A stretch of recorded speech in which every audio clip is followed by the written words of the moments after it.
question. Next, exercise 3.4 first question. If sin x equal to 15 by 17 and cos y equal to 12 by 30. இப்போ இது ரெண்டு கிவனோ பாருங்க 0லேருந்து 90 டிகிரிக்குள்ளார, அதாவது first quadrant. அதே போல் எக்ஸ் ஃபர்ஸ்ட் கோட்ரண்ட், ஒய்யும் ஃபர்ஸ்ட் கோட்ரண்ட் அவனே சொல்லிட்டான். அப்போ find the value of sine of X plus Y, cos of X minus Y, tan of X plus Y என்னன்னு ஃபைண்ட் அவுட் பண்ணி சொல்லணும். சரியா? ஸோ ஃபஸ்ட்டு ரெண்டுமே ஃபஸ்ட்டு கோட்ரண்ட் இல்லையா? ரெண்டும் ஃபஸ்ட்டு கோட்ரண்ட்றது எது அப்படின்றது பாருங்கள். சைன் எக்ஸு காஸ் ஒய் ரெண்டுமே ஃபஸ்ட்டு கோட்ரண்ட்னு அவன் சொல்லியிருக்காங்க. ஸோ அதனால் சின்ஸ் என்னென்னா அவங்களுக்கு தெரியும், X 0 less then X less than pi by 2, 0 less than y less than pi by 2. Okay, இந்த ரெண்டு எக்ஸு. அதனால் therefore x comma y lies, இல்லைன்னா எக்ஸ் அண்டு ஒய்னு வச்சுக்கோங்க, x and y lies in the first quadrant. அப்போ ரெண்டுமே என்னவாக இருக்கணும், ப்ளஸ்ஸாக வரணும் அப்படின்னு சொல்லிட்டாங்க, கிவனில் சொல்லியிருக்காங்க. ஓகே, இதை நான் ஃபஸ்ட்டே சொல்லிட்டேன், அதனால் ஒன்றும் பிரச்சனை இல்லை. therefore கிவனை எழுதிக்கங்க, sin x equal to 15 by 17. Okay, sin x ன்றது 15 by 17 எழுதிக்கலாம். ரைட், இப்போ உனக்கு we know that ஃபார்முலா தெரியும், sin square theta plus cos square theta equal to 1. தீட்டாவுக்கு பதிலாக x இருக்கிறதா வச்சுக்கோ. implies 15 by 17 whole square plus cos square x equal to 1 implies 225. 15 into 15 225 by 17 into 17 289 plus cos square x equal to 1 implies cos square x equal to 1 minus 225 by 289. அப்போ implies cos square x equal to, இதுலேருந்து இதை minus பண்ண என்ன வரும் பாருங்க, அதாவது 289 225 4 6, இப்போ 64 by 289. இதை ஸ்கொயர் ரூட் ஆன் போத் சைடுன்னு சொல்லும்போது cos x equal to plus or minus 8 by 17. Okay, இதுதான் வந்திருக்கும். ஸோ இதில் எந்த கோட்ரண்ட் சொல்லுதா? for cos x is lies on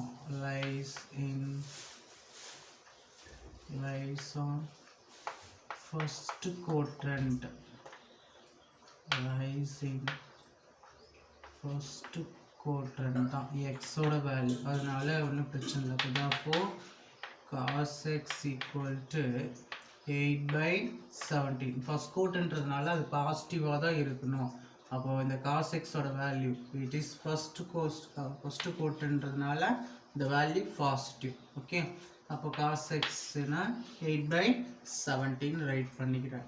அடுத்தது இன்னொரு கிவன் இருக்குல்ல, cos y. கிவன்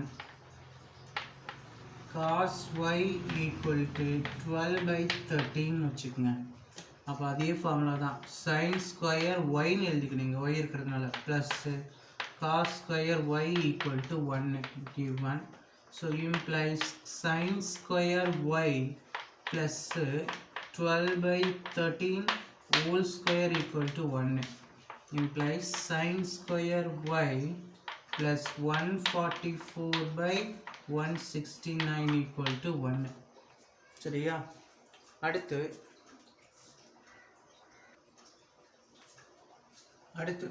என்ன பண்ணணும்னு பார்க்குறேங்க, நான் ரஃப் பண்ணிக்கிறேன்.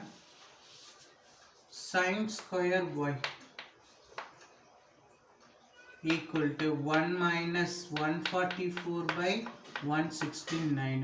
169 144 மைனஸ் பண்ணுங்க 5 2, அப்போ equal to 25 by 169.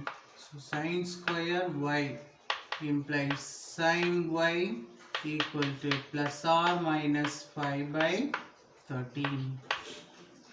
Okay, அப்போ therefore sin y sin yன்றது ஃபர்ஸ்ட் குவாட்ரண்ட்ல பாசிட்டிவ் தான். அப்போ is lies in the first quadrant. so இதுல sin y is positive. Okay, இங்க பார்த்தீங்கன்னா cos x positive, cos x is positive. இங்க sin y positive first quadrantல. சரியா? அப்ப sin y equal to 5/13. Okay, so இப்போ என்னென்ன இருக்குன்றது லைனை எடுத்துடலாம். நம்ம என்னென்ன ஃபைண்ட் அவுட் பண்ணிருக்கணும். First sin x equal to 15/17, comma. அப்போ cos x என்ன வந்துச்சு? 8/17 வந்துச்சு. அடுத்தது இன்னும் cos y பார்த்தோம். cos y equal to 12/13 வந்துச்சு. அடுத்து அப்போ sin y என்ன வந்தது? equal to 5/13 வந்துச்சு. ஸோ இந்த 4 ரிசல்ட்டை வச்சு தான் இப்போ ஃபைண்ட் அவுட் என்ன அப்படின்றத சொல்லணும். sin of x plus y, இது நிறைய டைம் நான் உங்களுக்கு சொல்லியிருக்கேன். sin of x plus y னா sin of alpha plus beta equal to sin alpha cos beta plus cos alpha sin beta. அப்போ இங்க first Roman sin of x plus y அப்படின்னா sin x cos y plus cos x sin y equal to sin x ஓட value 15/17 into cos y ஓட value 12/13 plus cos x ஓட value 8/17 into sin y ஓட value 5/13 equal to multiple பண்ணலாமா? Numerator பாருங்க, 15 into 12 ரெண்டையும் multiple பண்ணுங்க. 10 remaining 1 2 3 அங்க 5 0 8 1 180.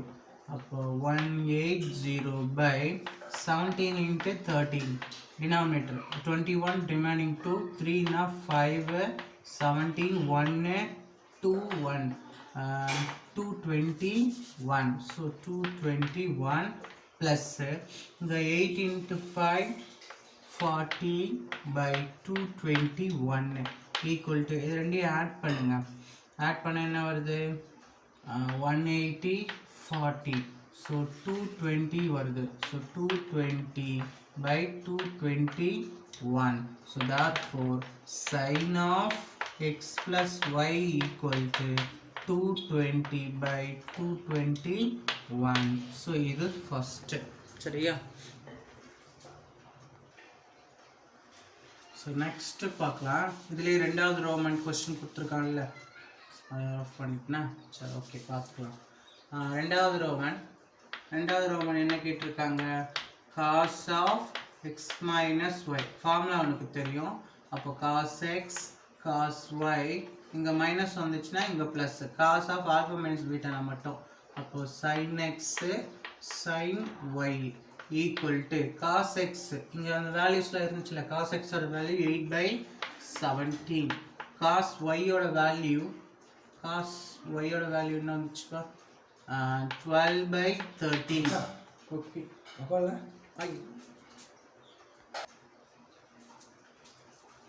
plus sin x ஓட வேல்யூ 15/17. sin y ஓட value 5/13. Okay, so denominator 17 into 13 multiple பண்ணலாமா? 17 into 13 என்ன வரும்? 7 into 3 21 remaining 2 now 5 and 17 1 2 and 2 221 divide la 221. so 12 into 8 16 remaining 1 8 96. so 96 plus 221 15 into 5 multiple பண்ணிக்கோ. 5 and 2 5 na 75. so 75 96 75 add பண்ணுங்க. 11 1 10 171. so 171/96 221 சரியா? Okay, cos of x minus y equal to 171 by 221. ஓகேவா? Next இன்னும் ஒரு Roman இருக்கு இல்லையா? Third Roman tan of x plus y அப்படின்னா 1 tan x plus tan y whole divided by 1 minus tan x tan y ன்னு வச்சுக்கோங்க. அதெல்லாம் meaning என்னன்னா sin x divided by cos x, tan y னா sin y divided by cos y. உங்களுக்கு தெரியும் cos x இது பாருங்க, cos x ஓட வேல்யூ தனியாக இருக்கட்டும். நம்மளுக்கு cos x equal to 8 by 17, sin x equal to 15 by 17, அதே போல் sin y equal to 5 by 30, cos y equal to 12 by 30. Okay, first sin x divided by cos x னா 17 cancel ஆகி divide பண்ணால் தானே இது tan x னு வரும். இப்போ 15 by 8 ஆகும். ஸோ அப்போ 15 by 8 ப்ளஸ் அடுத்தது sin y divided by cos y, அப்போ 5 by 12 அவ்வளோதான் நிற்கும். 5 by 12 whole divided by 1 minus 15 by 8 into 5 by 12. Okay, equal to cross multiple பண்ணுங்க.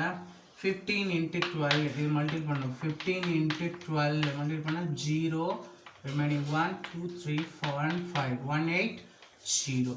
So 180 plus 40 divided by என்ன வரும்? 12 into 8 96 வருதா? Okay, so 96 whole divided by 1 minus 75 by 96 equal to 220 by 96 whole divided by 96 75 minus பண்ணீங்கன்னா 121, so 21 by 96. அப்போ remaining பார்த்தா 220 by 21. so tan of x plus y equal to 220 by 21 ன்னு சொல்லலாம்.